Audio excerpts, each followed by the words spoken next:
Ready start.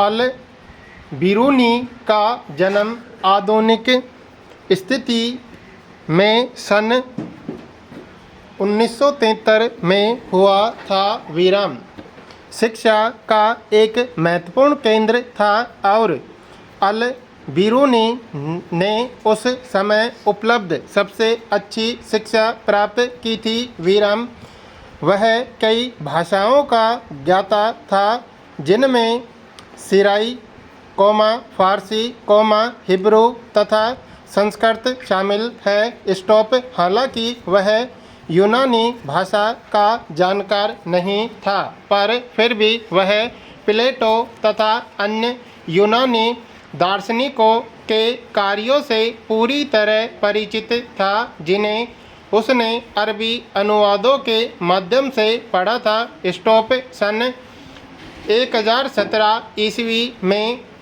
आक्रमण के पश्चात सुल्तान महमूद यहाँ के कई विद्वानों तथा कवियों को अपने साथ अपनी राजधानी गजनी ले गया। स्टॉप अल बिरूनी भी उनमें से एक था। स्टॉप वह बंधक के रूप में गजनी आया था, पर धीरे धीरे उसे यह शहर पसंद आने लगा और 70 वर्ष की आयु में अपनी मृत्यु तक उसने अपना बाकी जीवन यहीं बिताया। स्टॉप गजनी में ही अल बिरूनी की भारत के प्रति रुचि विकसित हुई। स्टॉप यह कोई असामान्य बात नहीं थी। स्टॉप 8वीं शताब्दी से ही संस्कृत में रचित खगोल विज्ञान, गणित और चिकित्सा संबंधी कार्यों का अरबी भाषा में अनुवाद होने लगा था। स्टॉप पंजाब के गजनवी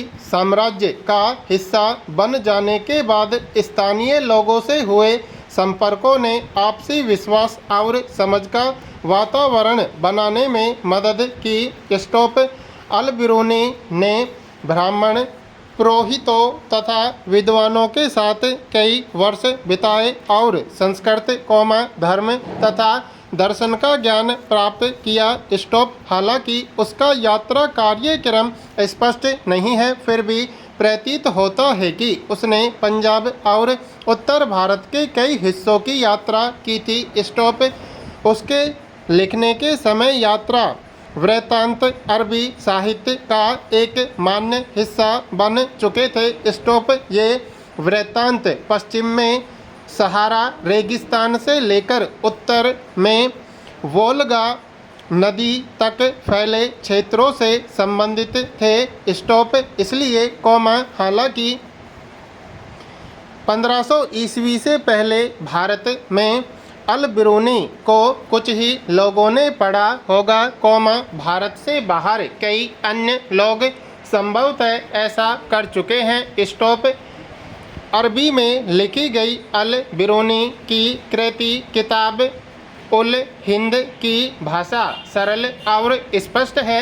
स्टॉप यह एक विस्तृत ग्रंथ है जो धर्म और दर्शन, त्योहारों, खगोल विज्ञान, कीमिया, रीति रिवाजों तथा प्रथाओं, सामाजिक जीवन, भार तोल तथा मापन विधियों, मूर्ति कला, कानून, मापतंत्र विज्ञान आदि विषयों के आधार पर 80 अध्यायों में विभाजित है। स्टॉप सामान्यतः अल बिरूनी ने प्रत्येक अध्याय में एक विशिष्ट शैली का प्रयोग किया, जिसमें आरंभ में एक प्रश्न होता था, फिर संस्कृतवादी परंपराओं पर आधारित वर्णन और अंत में अन्य संस्कृतियों के साथ एक तुलना। स्टॉप आज के कुछ विद्वानों का तर्क है कि इस लगभग ज्यामितीय संरचना, जो अपनी स्पष्टता तथा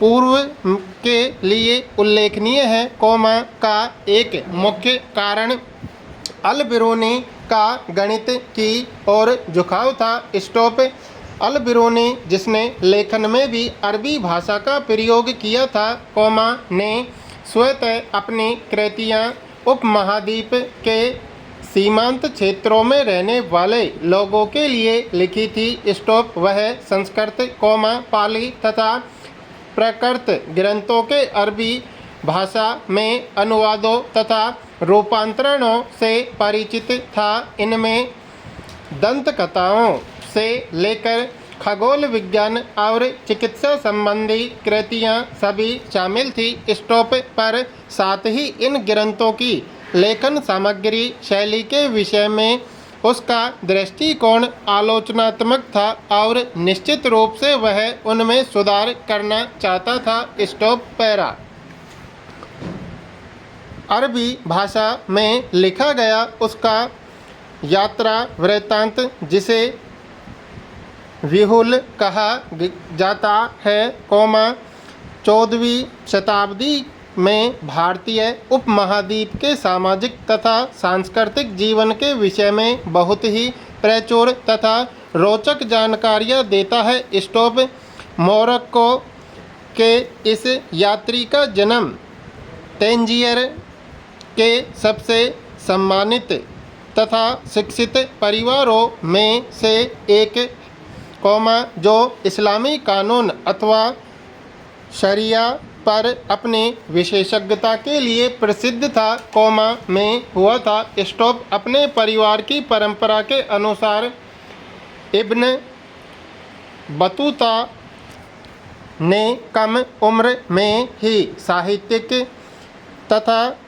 शास्त्र रूढ़ शिक्षा हासिल की। स्टॉप अपनी श्रेणी के अन्य सदस्यों के विपरीत, इब्न बतूता पुस्तकों के स्थान पर यात्राओं से अर्जित अनुभव को ज्ञान का अधिक महत्वपूर्ण स्रोत मानता था। स्टॉप उसे यात्राएं करने का बहुत शौक था और वह नए नए देशों और लोगों के विषय में जानने के लिए दूर दूर के क्षेत्रों तक गया।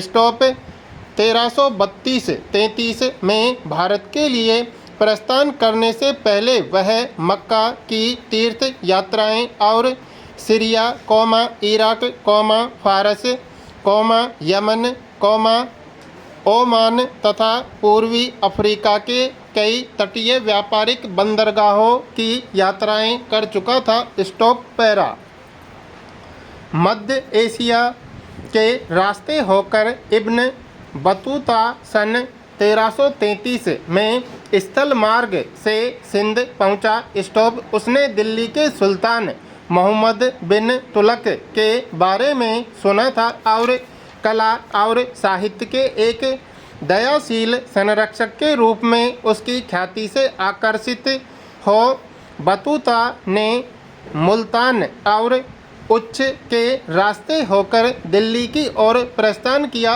स्टॉप सुल्तान उसकी विद्वता से प्रभावित हुआ और उसे दिल्ली का गाजी या न्यायाधीश नियुक्त किया। स्टॉप वह इस पद पर कई वर्षों तक रहा, पर फिर उसने विश्वास खो दिया और उसे कारागार में कैद कर दिया गया। स्टॉप बाद में सुल्तान और उसके बीच की गलतफहमी दूर होने के बाद उसे राजकीय सेवा में पुनर्स्थापित किया गया और 1342 ईस्वी में मंगोल शासक के पास सुल्तान के दूत के रूप में चीन जाने का आदेश दिया गया। स्टॉप अपनी नई नियुक्ति के साथ इब्न बतूता मध्य भारत के रास्ते मालाबार तट की ओर बढ़ा। स्टॉप मालाबार से वह मालदीप गया, जहां वह 18 महीनों तक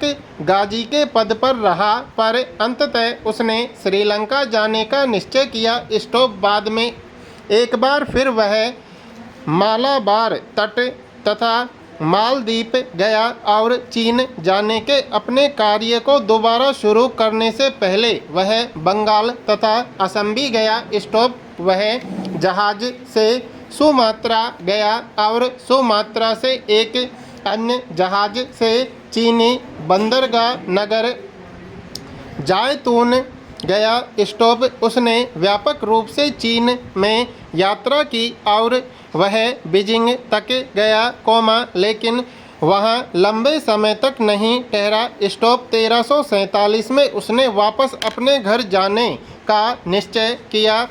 स्टॉप चीन के विषय में उसके वृत्तांत की तुलना मार्को पोलो जिसने 13वीं शताब्दी के अंत में वेनिस से चलकर चीन की यात्रा की थी, के वृत्तांत से की जाती है। स्टॉप।